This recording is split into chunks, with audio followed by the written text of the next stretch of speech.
संसार म्हटल्यानंतर घरोघरी मातीच्या चुली असतात, काही ना काही तर होतच राहतं आणि अगदीच जिथे गोड तिथे म्हणतो ना मुंग्या लागतात.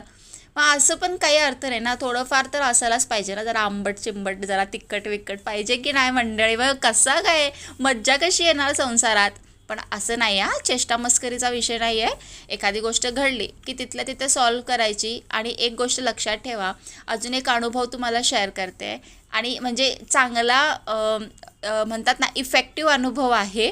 जर सपोज तुमचं डोकं दुखत असेल रात्री झोपताना, तुम्ही रात्री झोपताना म्हटलं की माझं प्रचंड डोकं दुखतंय, आता तुम्ही झोपताना डोळे लावेपर्यंत म्हणताय अगं बाई माझं डोकं दुखतंय, माझं फार डोकं दुखतंय. सकाळी उठल्यानंतर तुम्ही बघा, अनुभव घ्या, तुमचं डोकं ना त्याच्यापेक्षा निम्मं वाढलेलं असणार. आता हे फक्त डोकं सांगते हां, तीच गोष्ट तुमच्या संसाराशी रिलेटेड असू शकते. एखादी गोष्ट आहे ना काही झाली ना की ती बेडपर्यंत न्यायचीच.